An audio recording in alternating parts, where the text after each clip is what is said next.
من الشيطان الرجيم بسم الله الرحمن الرحيم أم لهم شركاء شرعوا لهم من الدين ما لم يأذن به الله ولولا كلمة الفصل لقضي بينهم وإن الظالمين لهم عذاب أليم صدق الله العلي العظيم.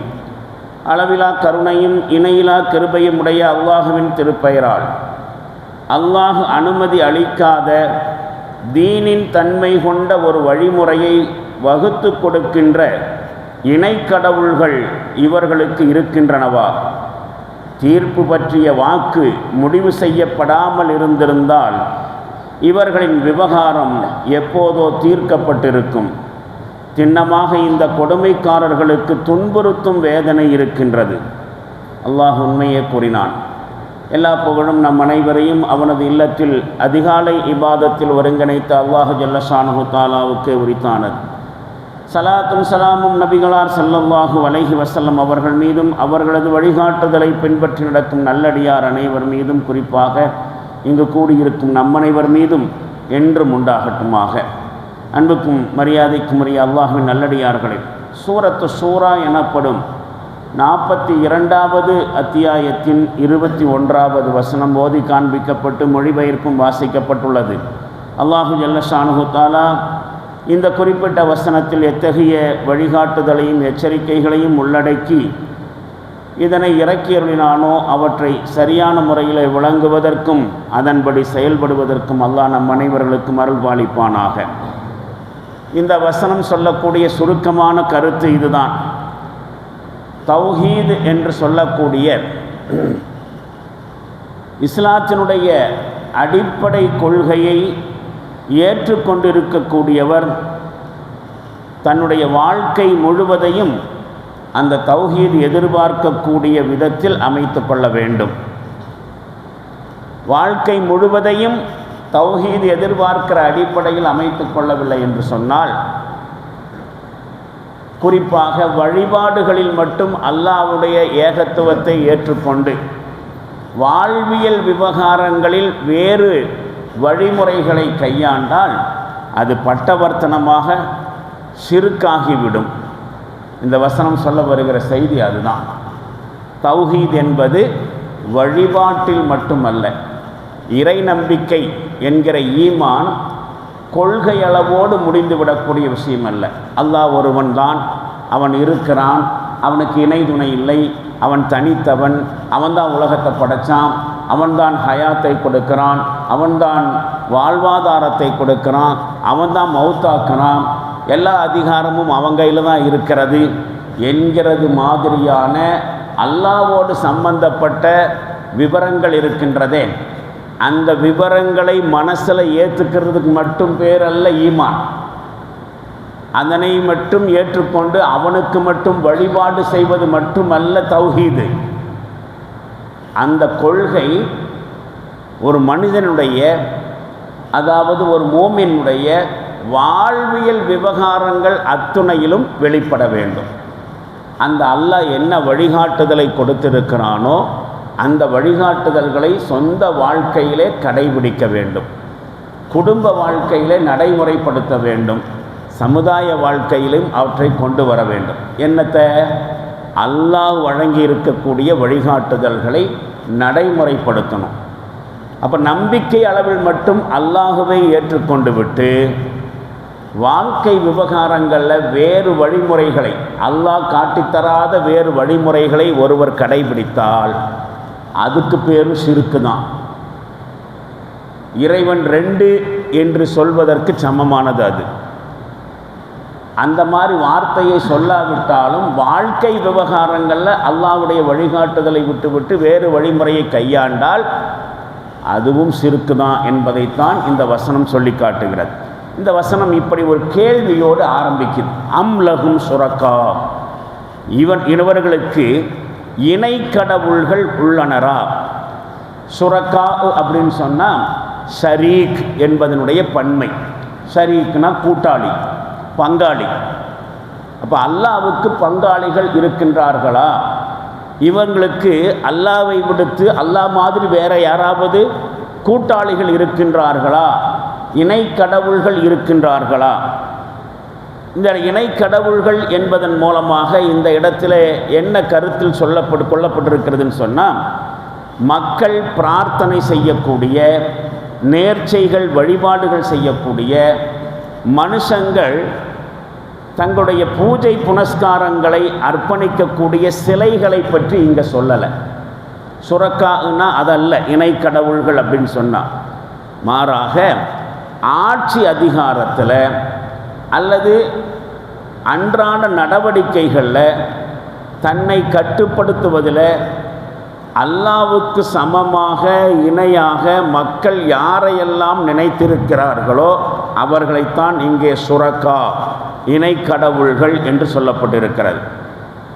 இந்த கேள்விக்கு அடுத்ததாக இடம்பெறக்கூடிய வாசகம் அதைத்தான் சுட்டி காட்டுகிறது, அதைத்தான் உறுதிப்படுத்துகிறது. என்ன சொல்லப்படுகிறது? ஷரஉ லஹும் மினத்தீன், தீனின் தன்மை கொண்ட ஒரு ஷரியத்தை, ஒரு வாழ்வியல் நெறியை வகுத்து கொடுக்கக்கூடிய இணை கடவுள்கள் இருக்கிறார்களா? அப்படி தான் கேட்கப்படுது. அப்போ மக்கள் யாரையெல்லாம் கடவுளாக நினச்சிக்கிட்டு அவங்கள தெய்வமாக நினச்சி மரியாதை செய்கிறார்களோ, அவருடைய காலில் விழுகிறாங்களோ, அல்லது சிலைகளுடைய கால்களில் விழுகிறார்களோ, பூஜை செய்கிறார்களோ, அது அல்ல. ஏன்னு சொன்னால், உலகத்தில் யாரெல்லாம் இந்த சிலைகளை வணங்கி கொண்டிருக்கிறார்களோ அந்த சிலைகள் வாழ்க்கை விவகாரங்களை எல்லாம் ஒன்றும் வகுத்து கொடுக்கறது இல்லை. அது பாட்டுக்கு குத்துக்கல் மாதிரி அங்கே தான் இருக்கும். நீ என்ன செய்யணும், என்ன செய்யக்கூடாது, உனக்கு எது கூடும், எது கூடாது, எது உனக்கு ஹலாலு, எது ஹராமு என்பதையெல்லாம் எந்த சிலையும் ஒரு வாழ்க்கை முறையை வகுத்து கொடுக்கறதெல்லாம் இல்லை. அப்போ இங்கே சொல்லப்படுகிற விவகாரங்கள் விஷயம் என்னன்னு கேட்டால், ஷரஉ லஹும் மினத்தீன், வாழ்வியல் விவகாரங்களை வடிவமைத்து கொடுக்கக்கூடிய ஒரு இணை கடவுள்கள் இவர்களுக்கு இருக்கிறார்களா அப்படின்னு சொல்லி கேட்கும் பொழுது, மத சடங்குகளில், வழிபாடுகளில், தனிப்பட்ட வாழ்க்கையில், பொது வாழ்க்கையில், தொடர்புகளில், கொடுக்கல் வாங்கல்களில், நீதி நியாயங்களில், அரசியலில், ஆட்சியில் தங்கள் பின்பற்ற வேண்டிய ஷரியத்து சட்டத்தினுடைய மூல ஆதாரம் அப்படிங்கிற அடிப்படையில் யார் காட்டித்தரக்கூடிய வழிமுறைகளை பின்பற்றுகிறார்களோ அவர்களைத்தான் இங்கே இணைக்கடவுள் சொல்லப்படுது. இப்போ அல்லாஹ் ஒன்று சொல்கிறான், ஒரு செய்தியை சொல்கிறான், இந்த விவகாரங்களில் நீங்கள் இப்படித்தான் செயல்படணும் அப்படின்னு சொல்கிறான். ஆனால் மனிதனுடைய மனோ இச்சை என்ன சொல்லுது? அதுக்கு தகுந்த மாதிரி வேறொரு விவகாரத்தை செய்யலாம், வேறொரு வழிமுறையை கையாளலான்னு சொல்லுது. சில நேரங்கள் அப்படித்தானே, மனிதர்கள் மனதில் என்ன தோன்றுகிறதோ அதை செயல்படுத்துவார்கள். இந்த இடத்துல அல்லாஹ்வுடைய ஷரியத்து என்ன சொல்லுகிறது என்று பார்க்க மாட்டாங்க, நஃப்ஸு சொல்கிற மாதிரி செய்வாங்க. அப்படி நஃப்ஸு சொல்லுகிற மாதிரி சொன்னால், உதாரணத்துக்கு சில பேர்கள் தன்னுடைய ஒரு பெரிய ஒரு கண்ணியமாகவோ அல்லது ஒரு சுயமரியாதையாகவோ நினச்சிக்கிட்டு ஒரு செய்தி சொல்லுவாங்க. நான் யார் சொல்கிறதையும் கேட்க மாட்டேன், என் மனசுக்கு எது நல்லதுன்னு படுதோ அதுதான் செய்வேன். அப்படின்னா என்ன அர்த்தம்? அது ஒரு பெரிய தன்னுடைய குவாலிட்டி, ஒரு பெரிய தரம். ஊர் உலகம் சொல்கிறது எல்லாம் கேட்க மாட்டேன், என் மனசுக்கு எது நியாயம்னு படுதோ அதைத்தான் நான் செய்வேன், சொல்லுவேன் அப்படின்னு சொல்கிறத தனக்குரிய ஒரு பெரிய ஒரு கௌரவமாகவோ அல்லது தன்னுடைய மிகப்பெரிய தரமாகவோ சொல்லுவாங்க. உண்மையில் இஸ்லாத்தினுடைய பார்வையில் இந்த மாதிரி அல்லாஹ் ஒன்றை சொல்ல மனசு சொல்லக்கூடியதை செயல்படுத்துகிற பொழுது அது தன்னைத்தானே அல்லாஹ்வுக்கு சமமாக இணை வைத்து கொண்டதற்கு சமம். ஏன்னா அல்லாஹ் ஒன்று சொல்கிறான், மனசு ஒன்று சொல்லுது. அல்லாஹ் சொல்கிறத தவிர்த்து விட்டு மனசு சொல்கிற மாதிரி நடந்து கொண்டால் தன்னைத்தானே அவன் அல்லாஹ்வுக்கு இணை கற்பித்து கொண்டு விட்டான், அல்லாஹ்வுடைய இடத்துல தன்னை கொண்டு வச்சுட்டான், அல்லாஹ்வுக்கு சமமாக தன்னையும் கருதிட்டான். ஏனென்று சொன்னால் குர்ஆனில் அப்படியே ஒரு வசனம் இருக்கிறது, அரஐத மனித்தஹத இலாஹு ஹவாஹு, தன்னுடைய மனோ இச்சையை கடவுளாக ஆக்கி கொண்டவனை நபியை நீர் பார்த்தீரா? அப்போ மனோ இச்சையும் கூட கடவுளாகும். சொந்த மனோ இச்சை, தன்னுடைய மனோ இச்சையின்படிக்கு நடக்கக்கூடியவன் அல்லாஹ்வுடைய இடத்தில் தன்னையும் சமமாக வைத்து கொண்டு விட்டான். அப்படி இருக்கு. சில நேரங்களில் மனிதர்கள் அவங்களுடைய முன்னோர்கள் என்ன சொன்னாங்களோ அதைத்தான் கேட்பாங்க. குர்ஆன் என்ன சொல்லுது, ஹதீஸ் என்ன சொல்லுதுன்னு பார்க்க மாட்டாங்க.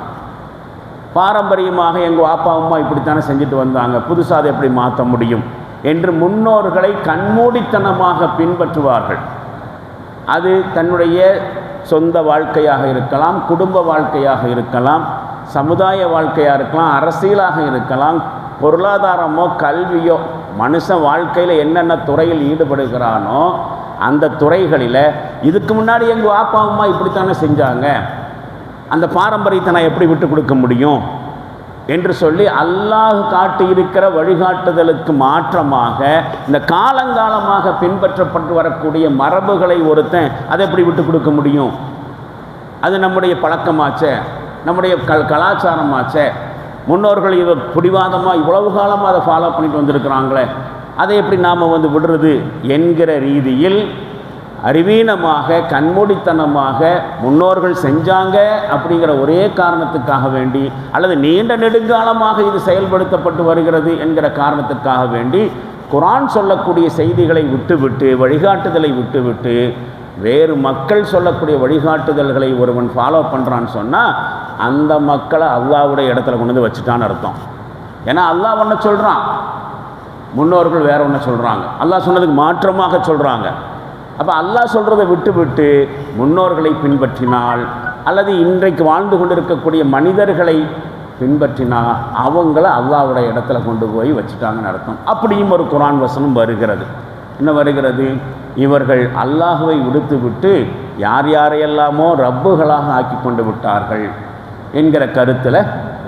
அப்போ அல்லாஹ் ஒன்றை சொல்ல, அடுத்தவங்க ஒன்றை சொல்ல, அல்லாஹ் சொல்கிறத விட்டு அடுத்தவர்களுடைய சொல்லை ஏற்றுக்கொண்டு விட்டால், அதை நடைமுறைப்படுத்தினால் அதுவும் சிறுக்கு தான். அல்லாஹ் ரெண்டுன்னு சொல்கிறதுக்கு மட்டுமல்ல சிறுக்கு, தர்காக்களில் போய் வழிபடாமல் மட்டுமல்ல சிறுக்கு, இந்த மாதிரி வாழ்வியல் விவகாரங்களிலும் இறை வழிகாட்டுதலை விட்டுவிட்டு வேறு வழிகாட்டுதலை பின்பற்றினால் அதுவும் பட்டவர்த்தனமான சிறுக்கு. அதனால தான் இந்த அடுத்த வசனம் சொல்லப்படுகிறது, மாலம் யஅதன் பிஹில்லா. இந்த வசனத்துடைய அடுத்த வார்த்தை அல்லாஹ் அனுமதிக்காத தீனின் தன்மை இருக்கக்கூடிய வாழ்க்கை விவகாரம் மாதிரி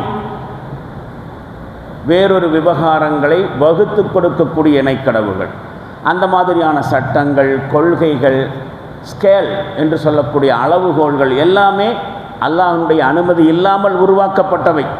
அவை எல்லாமே அல்லாஹ்வுடைய மார்க்கத்திற்கு எதிரான வழிமுறைகள், அவனுடைய தீனுக்கு எதிரான தீன். இப்போ உதாரணத்துக்கு பழைய காலத்தில் அக்பர் என்று ஒரு ஆட்சியாளன் இருந்தான், முகலாய மன்னர்கள் வரிசையில். அந்த ஆள் இந்தியா முழுவதும் ஒரு நல்ல ஆட்சியைத்தான் நடத்தினான்.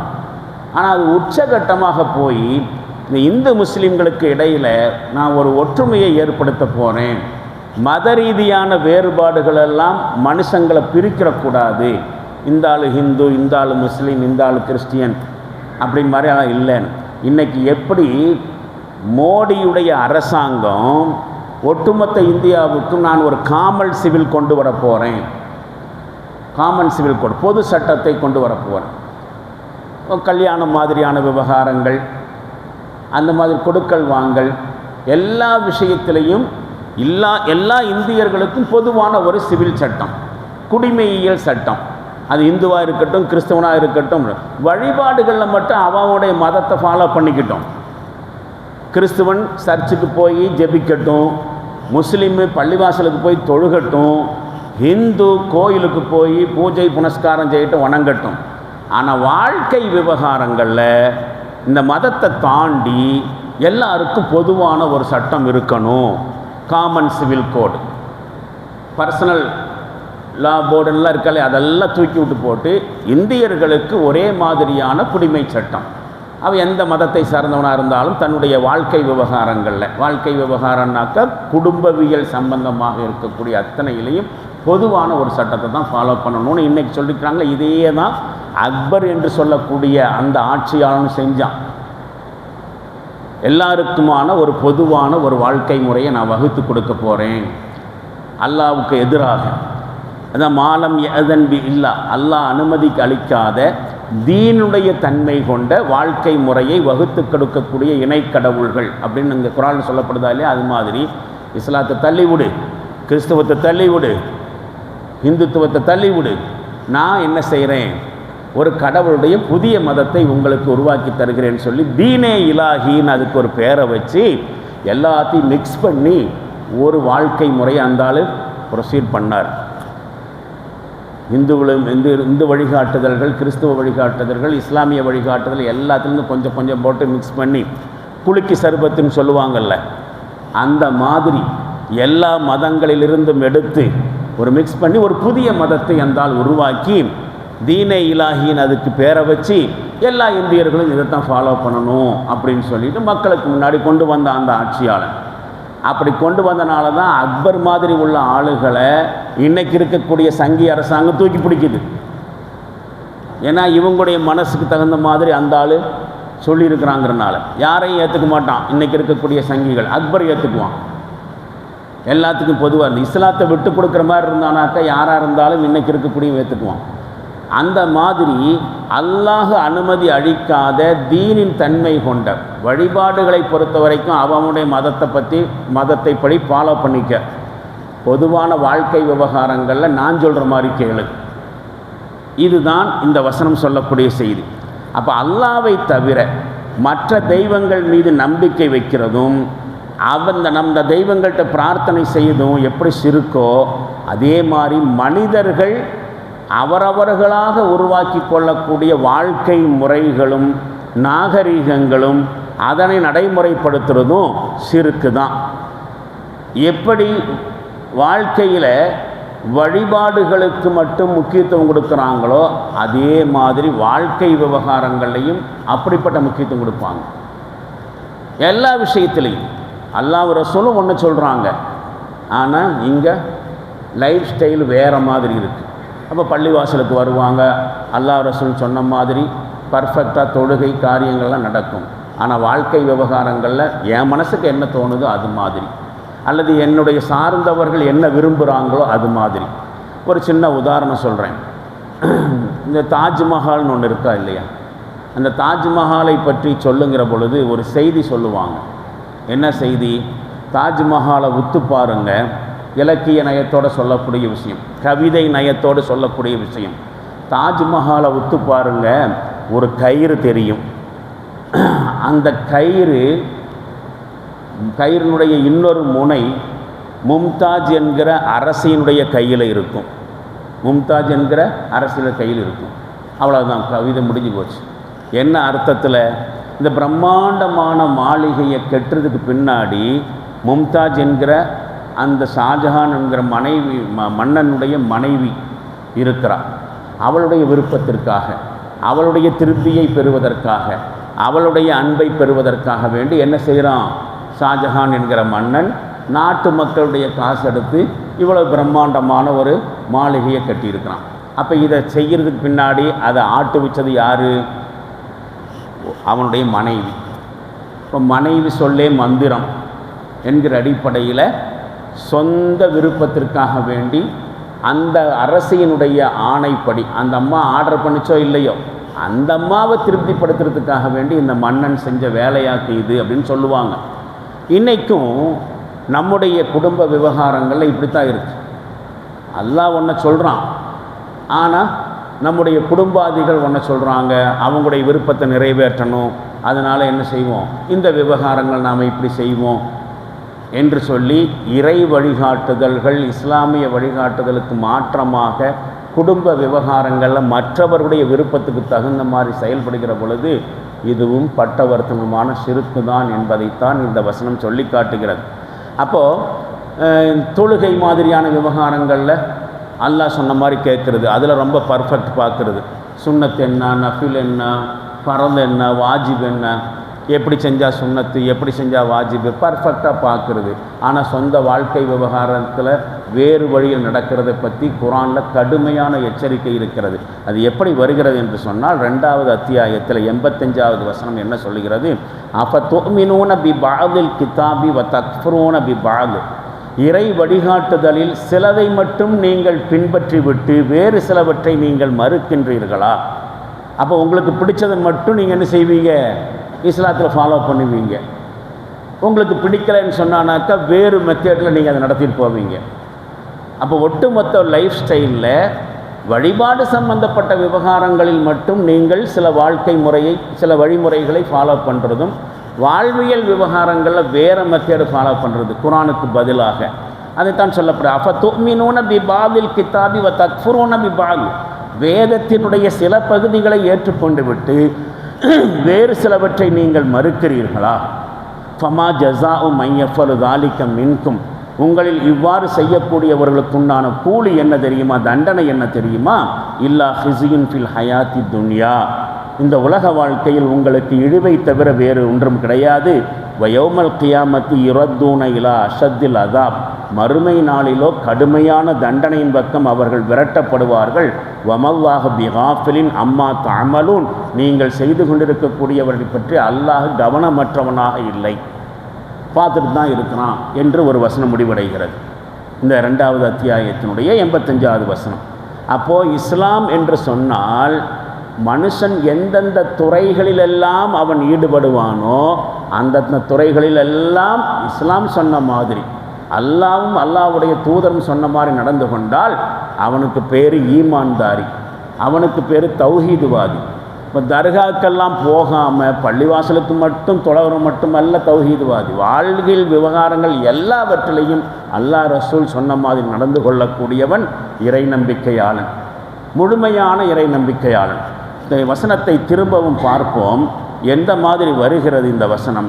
அம் லஹும் சுரகாஉ ஷரஊ லஹும் மினத்தீன் மாலம் யஅதன் பிஹில்லா.